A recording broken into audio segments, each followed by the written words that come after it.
I have three stories for you today. One was given away in the title here. Is your favorite altcoin going to be dumping in price, and will you be buying it? Also, what is the OCC saying about cryptocurrencies, and will USDC, the stablecoin, second ranked stablecoin, be going public? We have a lot to talk about today, guys. So if you enjoy these updates, I appreciate it if you hit the like button and hit subscribe, because we put out these videos every single day. In addition to that, we have started learningcrypto.com, the new home of the CT Club.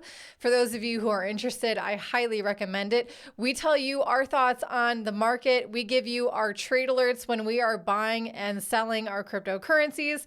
We give you access to a live updated version of our cryptocurrency portfolio, among a lot of other things. I highly recommend you check it out. So the first in today's video, we're going to go over the Office of the Comptroller of the Currency, the OCC of the United States. What is the president of this office saying about cryptocurrency? He's saying, well, most retail are only interested in speculating on the future price of cryptocurrencies. They just want to make profit. And why wouldn't they? They are citizens of a currency that is devaluing at such a rapid rate. Why wouldn't they want to be investing in something that grants them actually some kind of hope in securing some kind of financial freedom in their future? I don't blame them at all for speculating on the price of cryptocurrencies at this point.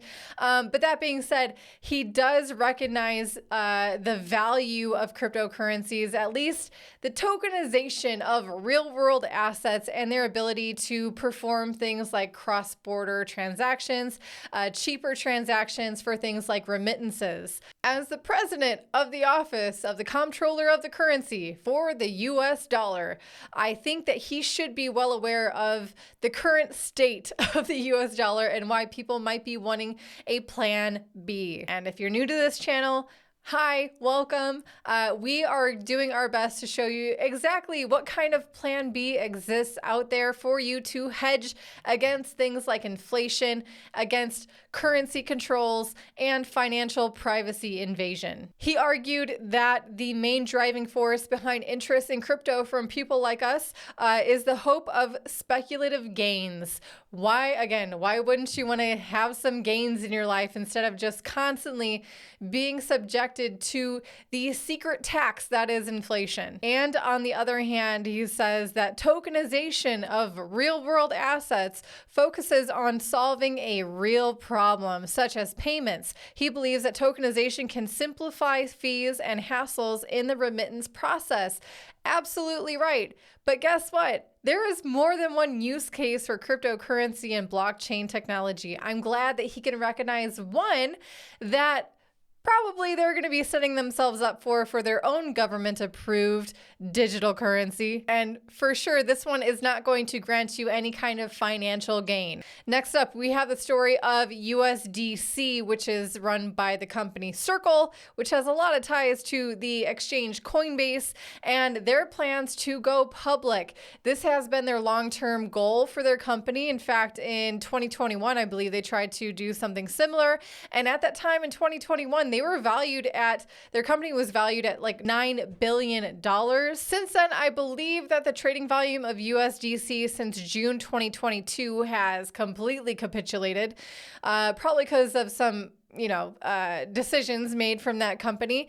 Including most recently, they have decided, USDC has decided to no longer allow retail investors, again, normal people like you and me, from being able to issue new USDC, which is a process where you deposit certain funds that is approved by USDC and exchange your issued brand new, spanking new USDC stable coins. And the reverse is also true, where you can redeem those stable coins in exchange for, let's say, fiat. Who is backing USDC in this effort to go public? Well, of course, we have BlackRock, we have Fidelity, and everyone's favorite vampire squid, Goldman Sachs. So if you ever wonder who is influencing USDC in their decisions, look no further than that. Because again, USDC has now decided that the money printer isn't for retail, it is only for institutional clients. Lastly, you guys remember about 10 days ago when Toby reported that Van Eck had come out with a crazy price prediction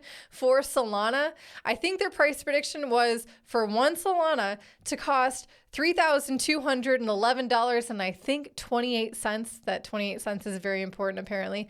And also they had another crazy prediction for Ethereum, but that one is escaping me at this moment. But this news of FTX moving hundreds of millions of dollars worth of Solana onto an exchange might be the reason why they try to put out that super bullish price prediction to try to inspire some kind of buying pressure to absorb the incoming selling pressure from this bankruptcy proceeding from FTX. So with all the information I'm about to give to you about the different amounts of coins that FTX has moved onto exchanges, I need you to remember this, that still they are limited to a weekly sell pressure of only $100 to $200 million of selling per week. So with that, we have that now perspective of the numbers, the value of coins that FTX is moving onto exchanges. And will this provide enough sell pressure to give you guys some dips of coins that you've had your eyes on? And now maybe they're going to be a little bit cheaper prices. You can buy them at a cheaper price. This is not financial advice. This is something that you will have to come to your own conclusions about in your own decisions. But let's see, FTX has moved $187 million worth of Solana, $32 million worth of Ethereum, $14.3 million worth of Matic, $4.46 million worth of Lido, and also millions of dollars worth of Maker, Sushi, and Aave were also moved onto exchanges as well.